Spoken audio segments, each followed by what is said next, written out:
दिल्ली के जंतर मंतर से जिस तरीके से हवा चला और लगातार युवा अब शहर से लेकर गांव तक अपनी बात बुलंदी से बोल रहे हैं और हम बातचीत करेंगे। जिस तरीके से अखिलेश यादव ने सीधे तौर पर कहा कि ये पार्टी की बात नहीं है, ये युवाओं की बात है और युवाओं की बात सदन में होनी चाहिए। हमारे साथ बातचीत करने के लिए हैं रिभु श्रीवास्तव जी हैं, जो समाजवादी पार्टी के नेता हैं। रिभु जी, क्या मानती हैं जिस तरीके से दिल्ली में युवाओं को पीटा गया और अखिलेश यादव और राहुल गांधी को गिरफ्तार किया गया, लेकिन सबसे बड़ा सवाल यही है कि प्रधानमंत्री नरेंद्र मोदी और धर्मेंद्र प्रधान नैतिकता के तौर पर युवाओं के लिए क्यों नहीं सोच रहे हैं? देखिए, नैतिकता कहाँ बची इस सरकार में। आप पिछले जब से इनकी सरकार बनी है, किसी भी मुद्दे पर, ये किसानों का मुद्दा हो, चाहे महिलाओं का मुद्दा हो, चाहे बेरोजगार नौजवानों का मुद्दा हो, कहाँ नैतिकता बची है। आप जब शुरुआती दौर से आप देखिए, जब भी कभी महिलाओं के साथ रेप और अत्याचार की घटनाएं हो रही हैं, जहां कहीं भी हो रही है, 99% जगहों पर इन्हीं के लोग उसमें शामिल होते हैं। कहाँ नैतिकता बचती है इनके लोगों में। और दूसरी बात कि जो ये सबसे बड़ा आज का मुद्दा है, पूरे देश का बड़ा मुद्दा है, और मैं तो ये सोचती हूँ कि पूरे विश्व में आज इस हिंदुस्तान को दिखाया जा रहा होगा कि किस तरह से 18 से 20 साल या उससे भी छोटी उम्र के बच्चे आज धरना दे रहे हैं और पुलिस लाठीचार्ज कर रही है। तो ये नैतिकता थोड़ी बची है। आप बेटी बचाओ बेटी पढ़ाओ की बात करते हैं और बेटियों को घसीट के, उनके कपड़े फाड़ के, उनको पीट करके और कहाँ कहाँ डंडे मारे जा रहे हैं, इस तरह से जो पुलिस कर रही है। और प्रधानमंत्री का एक भी ट्वीट, एक भी अफसोस या कोई ऐसी बात नहीं आती है कि चलो उनको इस पुलिस वालों को कोई उनका निर्देश हो कि इस तरह ना किया जाए बच्चों के साथ। ऐसा नहीं हो रहा तो कहाँ नैतिकता नजर आती है। आप देखिए कि पूरे दुनिया भर से बच्चों के लिए एक सिंपैथी की लहर है, लेकिन यहाँ जहाँ बच्चे धरना दे रहे हैं वहाँ 10 कदम की दूरी पर प्रधानमंत्री जी का घर है, वहीं पे धर्मेंद्र प्रधान जी हैं, तमाम सारी पूरी पार्लियामेंट वहाँ बैठी है। एक कोई जा करके अगर एक बार उन बच्चों से बात कर लेते, प्रधानमंत्री जी, धर्मेंद्र प्रधान जी या कोई भी, तो ये धरना तभी खत्म हो जाता। बच्चों को क्या शौक पड़ा है, उनके माँ बाप कितने परेशान हैं, जो कहीं भी हैं माँ बाप उनके बच्चों के, वो भी बेचारे उनके साथ लगे हुए हैं कि बच्चों को कुछ हो न जाए, और सब कितने दर्द में हैं। आप देखिए, जिनके नीट का पेपर आज पहली बार तो लीक हुआ नहीं, 21 से पेपर लीक हो रहा है।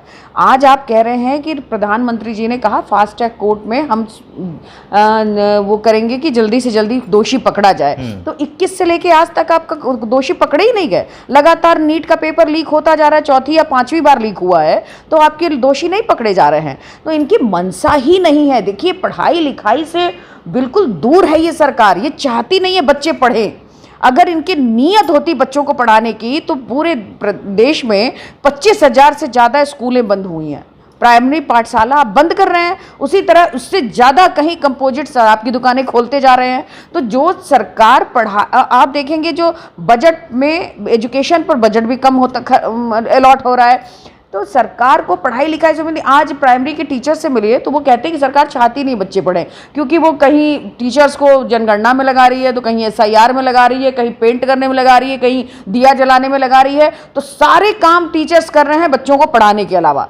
तो इसलिए ये सरकार चाहती ही नहीं है कि बच्चे जानकार हों, पढ़े लिखें, और इस सरकार से सवाल पूछें कि हमारे हितों को आप क्यों कुचल रहे हैं, हमें नौकरियां क्यों नहीं दे रहे हैं, हमें बेरोजगारी के दलदल में क्यों ढकेल रहे हैं। ये सवाल न बेरोजगार बच्चे पूछ रहे हैं। इसलिए सरकार चाहती नहीं है पढ़े लिखे बच्चे। आज देश में 90 पेपर्स लीक हुए हैं, लगभग 90 बार।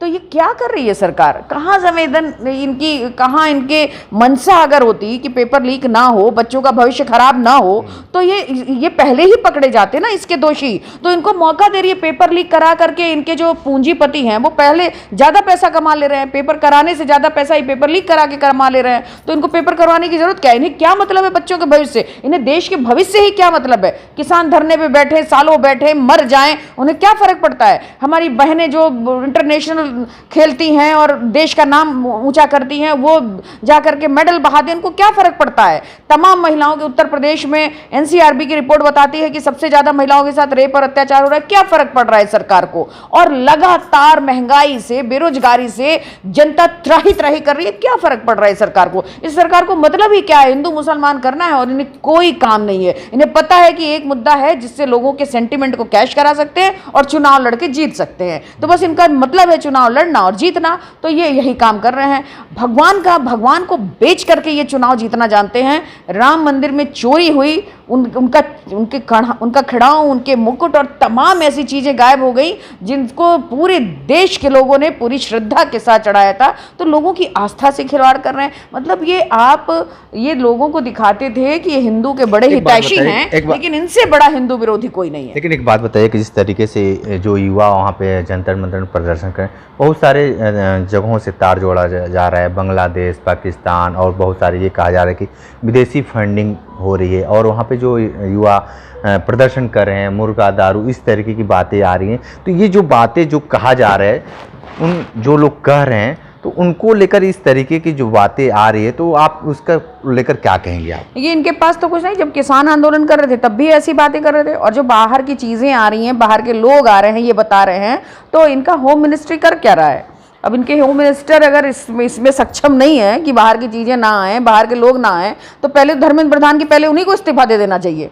और उस जगह पर इनको शर्म नहीं आ रही है कि जो 20 बच्चे नीट के पेपर में के ना लीक होने पे आत्महत्या कर ले रहे हैं, मर जा रहे हैं, इनके हत्यारे हैं ये लोग। उनकी तस्वीर लगा करके उनके माँ बाप वहां पर प्रोटेस्ट कर रहे हैं, और पूरे देश से जहां पर बच्चों के पेपर लीक हुए, देश के कोने कोने से वहां पर बच्चे आ रहे हैं। आपको शर्म नहीं आ रही है कि उनके प्रति दो शब्द आपकी संवेदना के नहीं निकल रहे हैं? जो एक अभी सुबह में देख रही थी कि एक बच्चा मर गया था, उसके पिताजी वहां आए थे, वो कह रहे हैं कि मेरा बच्चा मर गया, और उसके लिए जो अनशन कर रहे थे उनको भी वहां से हटा दिया। सोमन वांचक की बात कर रहे थे, तो उनके हित में आप, उनकी संवेदना में 2 शब्द आपके पास नहीं निकल रहे हैं, और तमाम इधर उधर की बातें कर रहे हैं। तो दुनिया जान चुकी है कि इनका जो मेंटल लेवल है ना, ये बिल्कुल पाकिस्तानी और इधर उधर का ही हो गया है। इनको चुनाव लड़ने और जीतने के लिए जिन मुद्दों की जरूरत होती है, उसी को ये छोटे छोटे बच्चों में भी ढूंढ ले रहे हैं। आप लगातार इस तरह की बातें करके, ये शुरू से आए हैं और इसी तरह की बातें ये करेंगे। अंतिम ये पूरी, अभी मैं एक वीडियो देख रही थी जिसमें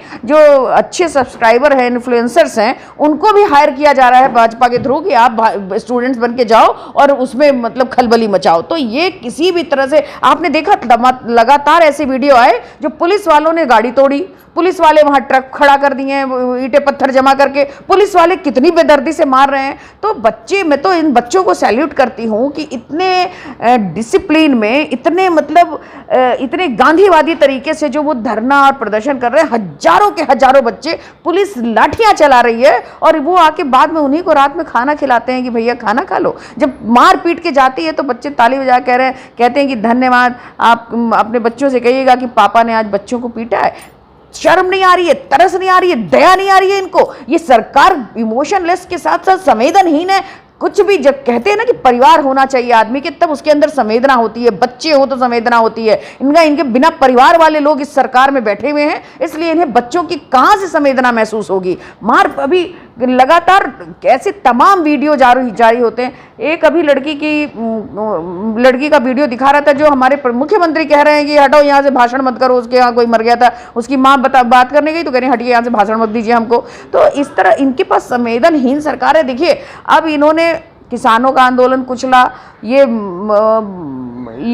वकीलों का आंदोलन हो, पत्रकारों का आंदोलन हो, बिजली विभाग का आंदोलन हो, महिलाओं का आंदोलन हो, शिक्षा मित्रों का आंदोलन हो, ये आपकी आशा बहुओं का आंदोलन हो, सारे आंदोलन ये कुचल देते, ध्यान नहीं देते। इनको लोग थक जाते हैं, उड़ जाते हैं। लेकिन अब जाकर के इनका बच्चों से जेनजीत से पाला पड़ा है। अब इनको समझ में आ जाएगा कि इन्होंने क्या क्या किया है। जो अपने आप को हिंदुओं की हितैषी कहने वाली सरकार, आज नीट में जो 20 बच्चे मरे हैं, वो सारे हिंदू थे।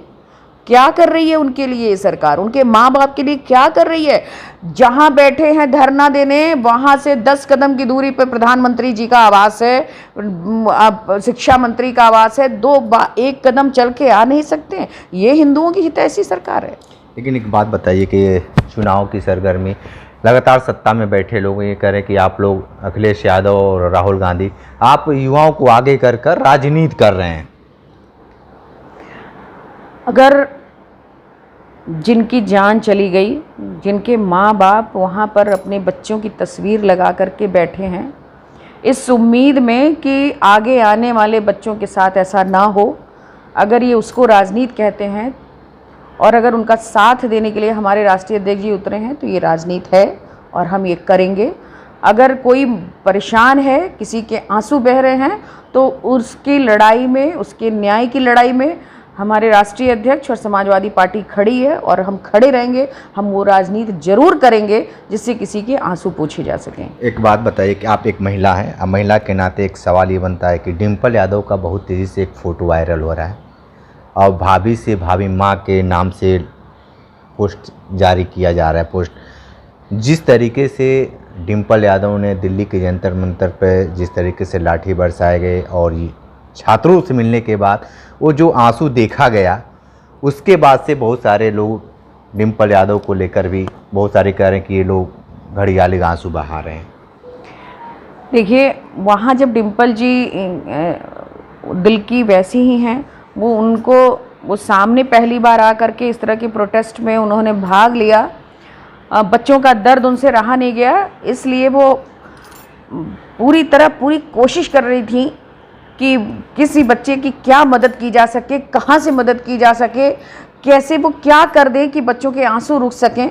इसके लिए वो पहली बार दिखी हो भले ही, लेकिन वो दिल की ऐसी हैं तभी तो वो इस तरह दिखी। और मैंने पहले भी कहा है कि जिनके बच्चे होते हैं उन्हें बच्चों का दर्द महसूस होता है। वो जब वहाँ गई तो उनको सारे बच्चे अपने बच्चों जैसे दिख रहे थे और हर किसी के लिए उनके मन में उतना ही तकलीफ, उतनी ही पीड़ा, उतना ही दर्द, उतना ही इमोशन था जो उनको अपने बच्चे के लिए होता है।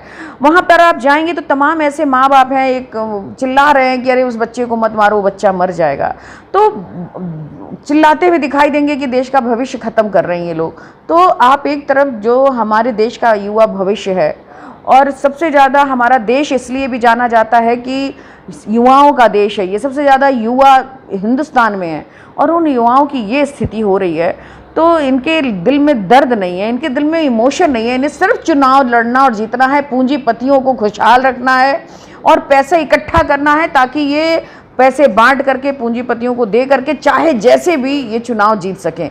तो आज जो स्थिति जंतर मंतर पर है, अब इनकी ज़मीन खिसक गई है, समझिए उस स्थिति से। जब बच्चों पे लाठियां बरसी हैं तो चाहे कोई कितना भी बड़ा मोदी का अंधभक्त हो, कितना भी बड़ा भाजपा सरकार को मानने वाला हो, इस बात पे वो दुखी है कि ये कम से कम बच्चों के साथ ये हरकत नहीं करनी चाहिए। और बच्चे वहाँ क्या मांग रहे हैं?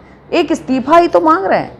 अगर आप वो इस्तीफा भी नहीं दिला सकते, 2021 से ये पेपर 26 तक पेपर लीक हो रहा है, 90 पेपर लीक हो गए पूरे देश में जब से इनकी सरकार आई है 2014 के बाद से अब तक, और आप एक छोटी सी मांग पूरी नहीं कर पा रहे।